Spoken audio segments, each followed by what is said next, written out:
firstly, let me pick up on what Adiba was saying earlier. In my presentation, I will try and highlight a number of the areas you're going to consider in the 2 days. And forgive me if it sounds a bit negative, but we have to be realistic with ourselves, right? Sometimes my organisation has been accused of getting up and saying it all too nicely and focusing on the achievements, which is important as well. We have to recognise the great successes. But at the same time, if we only think that way, we're missing the major work that has to yet happen. And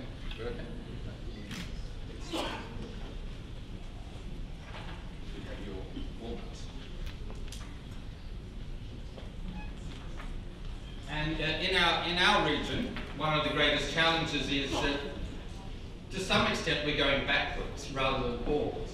I'm not going to go through a lot of the detail, and some of these slides, you've got it electronically, is to give people takeaway, right, so that you can use information when you go back home. So I want to touch on a number of the areas that you're going to look at over these next couple of days. But firstly, picking up on a point from Adiba, we do have an opportunity to make our region a bit more visible in the next year. Both with Adiba coming in as the president of the IAS, that's a really important and a great accolade to Adiba's personal commitment and leadership.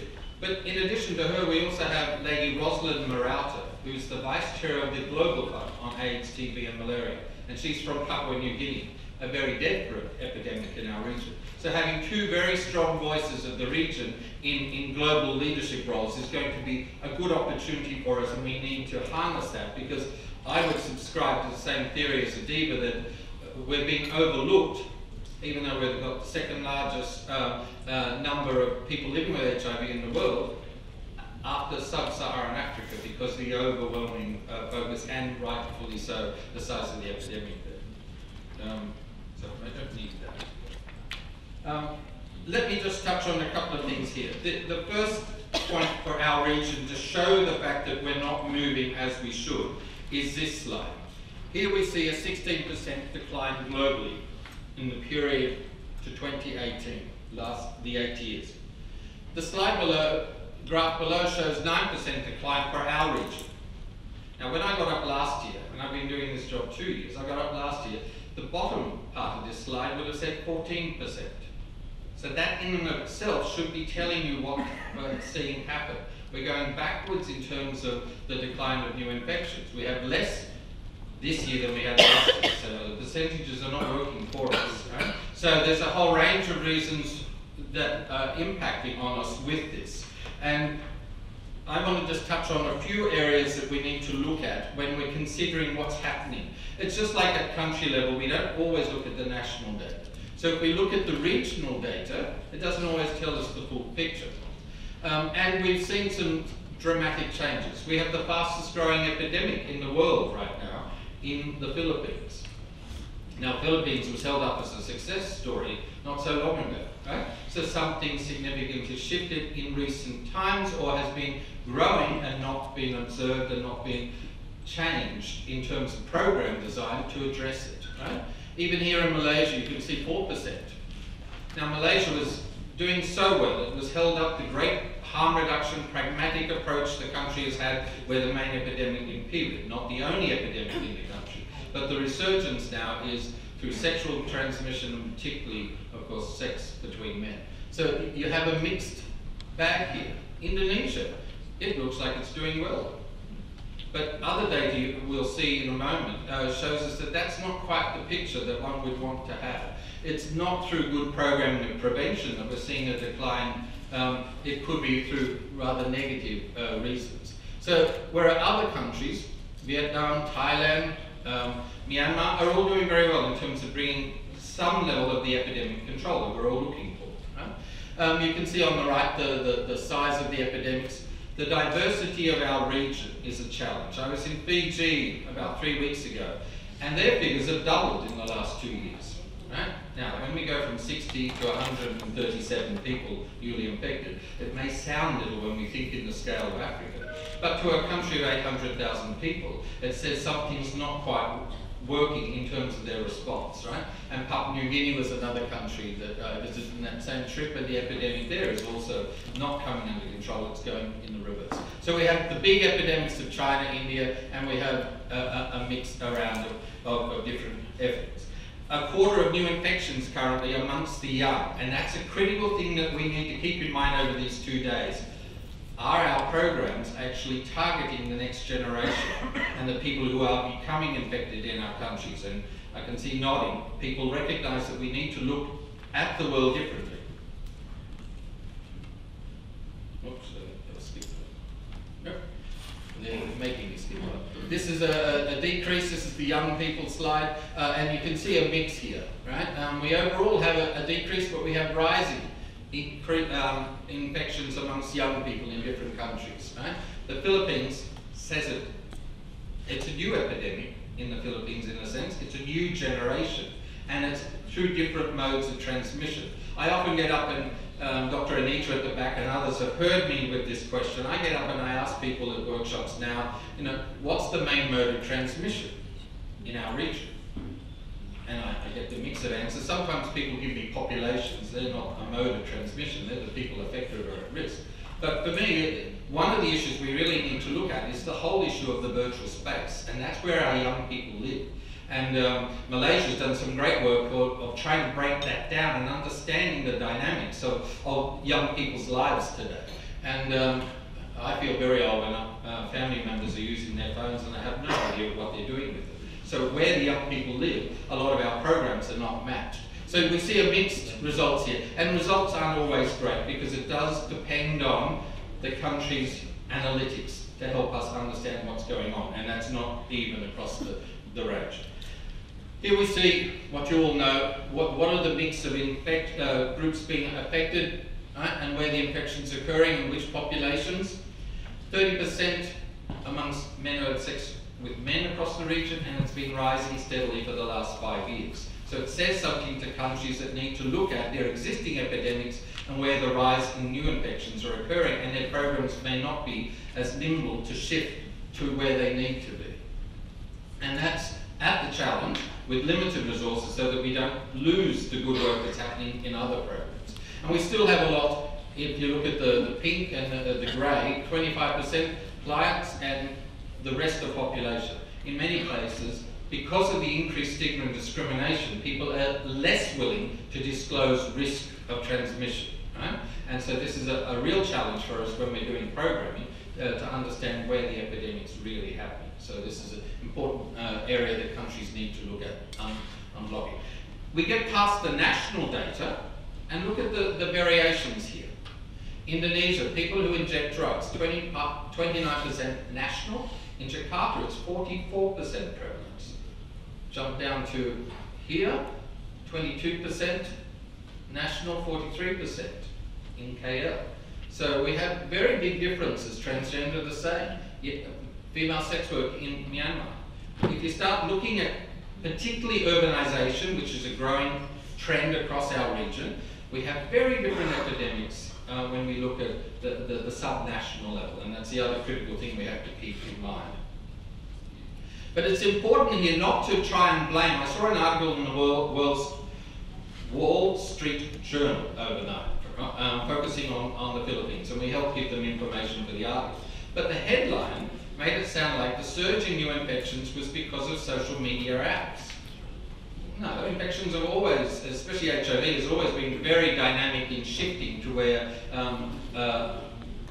pleasure is and where it's possible to transmit. The new world is in the virtual space. We cannot blame, we cannot close down Facebook, Twitter, or any of these other social media general apps. So we can't blame how people are connecting, because it used to be the nightclubs and bars, and there were efforts to try and close that down. That didn't work. So we've got to be careful. The headline didn't match the article, and I encourage you to look at the article because it's quite a shocking tale. But the headline started to sound like we should just blame these social media apps, which is total nonsense. But we do need to understand what's going on in the dynamics here. Young men who have sex with men and the levels of infections, subnational areas, right? So Yangon, are there programs in Myanmar in the larger city targeting young MSM? Same for KL and Can Tho in Vietnam, different types of urban settings and semi-urban.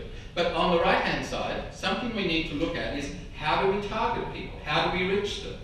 And if they're using the social media of all different sorts, and in the Philippines, when I went there in my first year, people were telling me how they have internet clans of over 1,000 young people on Twitter.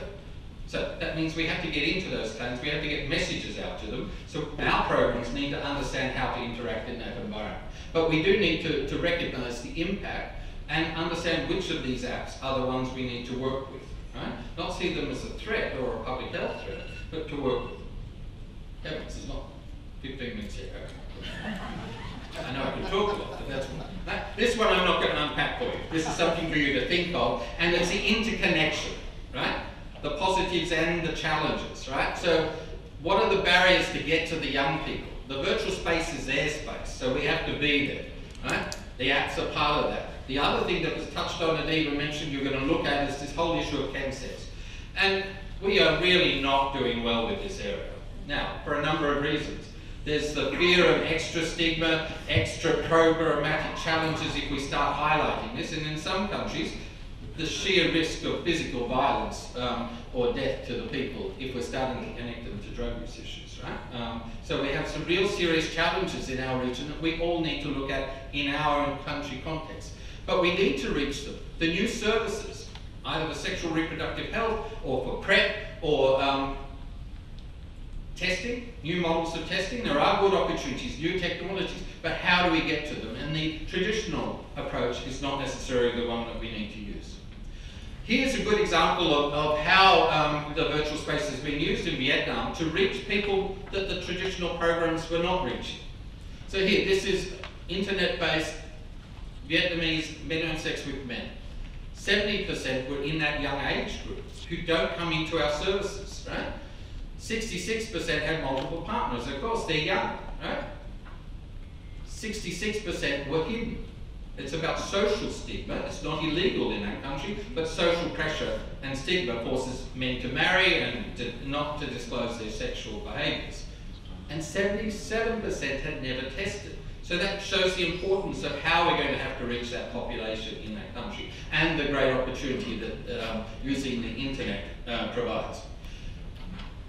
The multiple risks I've heard recently, and this is the increasing issue when we talk about methamphetamine use. We really need to get into this whole debate. And it's not a new drug, it's not a new issue, but we're really not addressing it in the context of HIV. Most of our drug programs in the context of HIV are still focused very much on the injecting and principally heroin, right? But methamphetamine use is mixed. In Yangon today, the marketers of the drugs are using female sex workers, getting them addicted or using the drug, getting them to sell it to their clients, and some of them who aren't using it themselves, the clients then want to have a party scene with them and make the young women take the drugs themselves. The interplay of the mix, the high fun that you see on these apps and the other mix, these are issues because then all the other learned behaviours, if they are out there in the young population, are forgotten.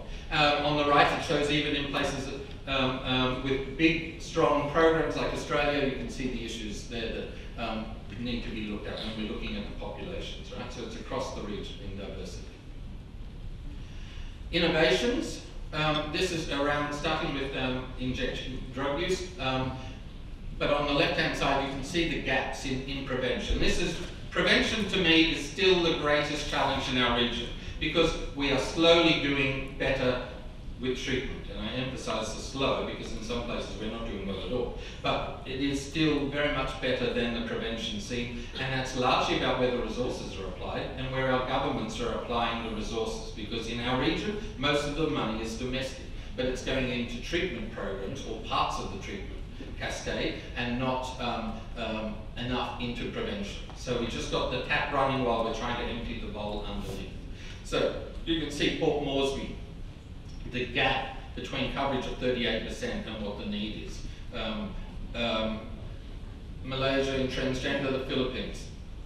The right-hand side here you can see the difference, and you need to take time to have a look at this afterwards. The breakdown between the coverage levels and what the needs are in different places. And you can see great work here in Malaysia in this area, as I highlighted before, right? But we've got some serious challenges in the mix of programs between needle syringes and OST, the substitution therapies.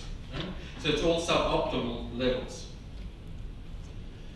PrEP, which is a great innovation for us across the region. You're going to hear a lot about that in the course of this 2 days. I won't go into that too much. But we are stuck in what we call demonstration projects in most countries. Even those going to national scale are still far from a national rollout program. Thailand, Vietnam, and I think Vietnam's doing slightly better than Thailand now. Thailand was the first to kick it off. But then you've got other countries like New Zealand or Australia where we've seen the impact. Australia's got a 30% reduction in its new infections, and largely attributed to PrEP. The evidence is there. Why are we doing 200 people on a 2-year trial in a country? You know, so here 60% infections in MSM, but we have a demonstration pilot in Malaysia. 9 out of 10 infections in the Philippines amongst MSM. Why do we have such limited access to PrEP? Though they're now looking at trying to bring in pharmacy-based programs there. So the opportunities are great if we get behind the changes.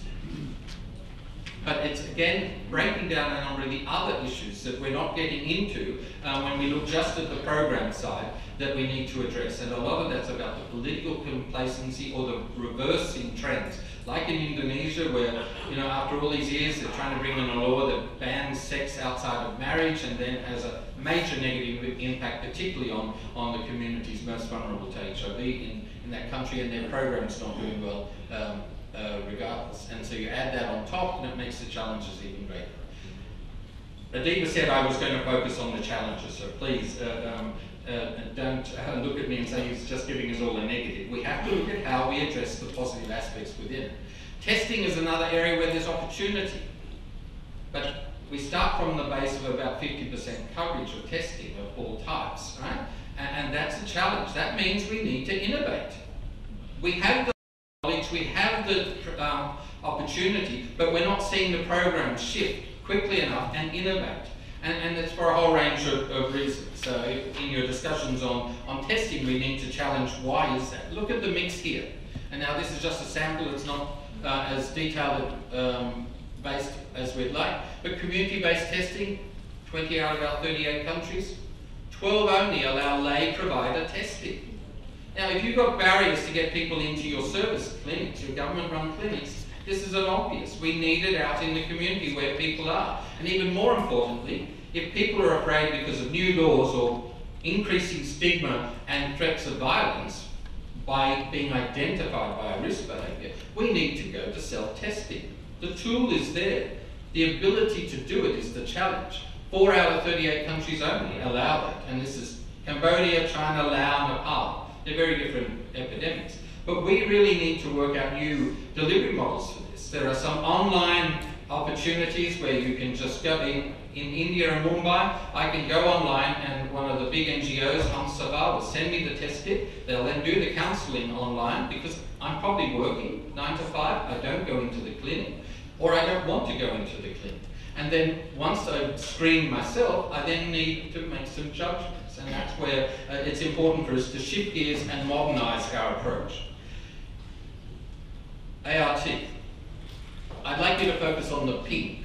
It's interesting hashed part here. This is the gap. And look at above to the green coloured squares.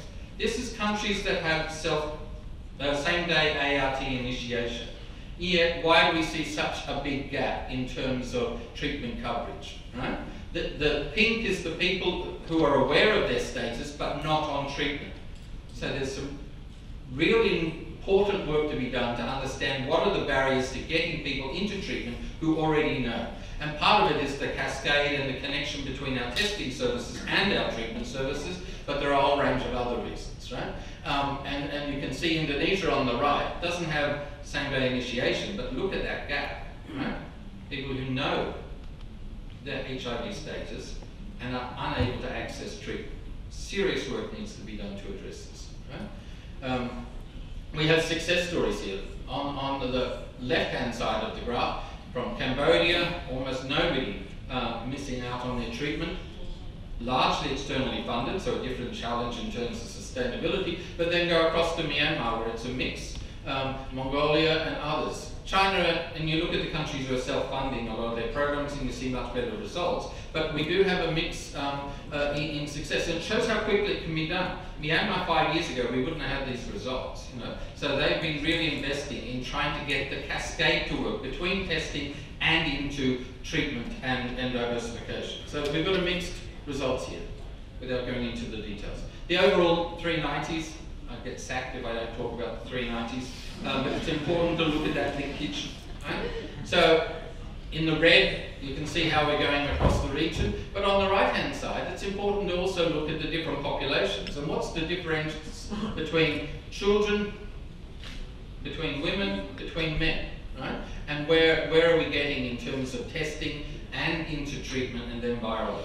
And viral load's a whole different discussion. One viral load test a year is not going to really help understand are people their viral loads to such a state that they are not going to transmit, and know that. So that will make a big difference in people's lives. So some countries' viral load programs are still very limited. And you can see who's achieved and who's not on track. It speaks for itself in the different areas. But it also shows we don't have a great cascade approach of connecting services. Some places just do testing, but don't do the linkage to treatment services. And others, it's not that, it's the availability of treatment and the environment itself. Right? This is another area of serious concern to me, and this is about drug resistance. Do we have to wait until we have multi-drug resistant HIV before we start hearing our governments talk to us about why this is important? Papua New Guinea is the one to focus on. 20% of people who go in for treatment will fail first-line treatment. Right? And of those who started treatment and for different reasons stopped, over 40% will fail, right? When they reconnect to first-line treatment. And you can see a mix in a number of other countries. We don't have great data on this, that's why it's limited to these countries that collect some level of data on this. But this is a serious issue if we're seeing in a fragile health system, and a lot of it's about the supply chain in Papua New Guinea. If you're given 2 weeks dosage when you go into a clinic, if you get dosage at all, treatment to take home, and you live a long way from the services, why do we see dropout? Right? Supply chain. Sometimes they turn up and they can't even get tested. Right? So, and you can't get a whole range of other medications. So supply chain is a big issue. But this is where we're seeing 20% of people who've never accessed are going to fail. Right? And this is an issue that we need to look at across. DTG gives us hope, new drug, but it's not being rolled out fast enough as first-line treatment. And WHO has now made it clear we should be starting with DTG. Right? But we're still seeing a mixed bag, and the clinicians in the room need to have a debate about why we're not moving fast enough on introduction of DTG, which will help address some of this. It's not a magic bullet to solve this issue, but it's going to be a lot better in terms of quality of treatment. The whole area of laws and reforms. People, in many of the meetings I go to, governments like the Australian government, when I went to talk to them why they cut their funding to this issue across the region, they think of HIV as a health issue and it's treatable in their country. But this slide talks about even more clearly why this is not a health issue alone, which has always been the excitement but also the challenge for us in public health, that many of the issues we're dealing with are not purely a straightforward health issue. Criminalisation is a big issue. And this is one of our greatest barriers, and I don't have time to go through the details of this about the laws. There's some great progress. Here in Malaysia, lots of really good movement by the government to change the understanding of drug use, and that's been a progression over time of great investment by a whole range of public health and community partners around this issue. India, where you can't blame the Indians for this British colonial law. It was across the region and it went to non-British colonies, the same law. But they repealed it because it's unconstitutional to declare sex between men illegal. Now, a number of our other countries, including Singapore, Malaysia, Papua New Guinea, all have this same law, and it's an inherited law that many are not yet ready to look at. But this is one of our greatest barriers when we've got rising new infections of over 30% in this population. I can see the slide at the back is gone a little crazy. That might be a miss. TB I won't go into, except to highlight that we have the highest burden of TB in the world in our region. And so co-infections, you see it in the bottom Asia Pacific part, 2/3 of new infections are in our region, half of MDR TB cases and half of TB deaths, right? So we cannot be thinking of HIV in isolation of TB in particular. And then there's hepatitis C and other programs, right? So that's about all I wanted to highlight on this, and you can look at the details. It helps you then talk about it when you're in your countries, right? And where the burden is in the countries across our region. And when we look at deaths of people living with HIV, it speaks for itself. The connection to TB programs, right, are so important. And we have a mixed service coverage, where some of the TB programs are doing better than the HIV programs at that linkage to both issues, right? Money, as I mentioned before, where's the money being invested? We are domestic resourced programs largely. Global Fund is the only big donor left. PEPFAR is in some countries, but this is technical assistance, except for Vietnam, and their investment there is declining. So we really need to be looking at our national budgets. We need to make the case for increased investment in prevention, and we need to use universal health coverage to assist with this. We need to make sure that when we talk universal health coverage in our countries, we talk what it should be, not a narrow health system or treatment logic that some of our countries are moving to with UHC. The really comprehensive public health approach here in Malaysia needs to be fully funded as part of UHC, as other countries. But some countries, their package of services is clinical care, and that's it. Right? So UHC, when we hear last week in New York, all these great statements by governments, is not matching the reality for the people we are trying to work with and serve. Right? That shows the financing by area in terms of prevention, and that says it clearly in terms of the data of what I'm saying, where the investments are not going for us. Right? And we can't rely on this international funding. We really need to move on this issue. Right? Realities here are just a summary for you of the different issues. You know, the rising epidemics, the emergence of new challenges with resurging epidemics, and sometimes it's new populations or new geographic areas. You take India, that's a 20-minute discussion in itself, the different epidemics there that are moving in different parts of that country. The hurdles to sustain, which I've not gone into too much, that's a different discussion.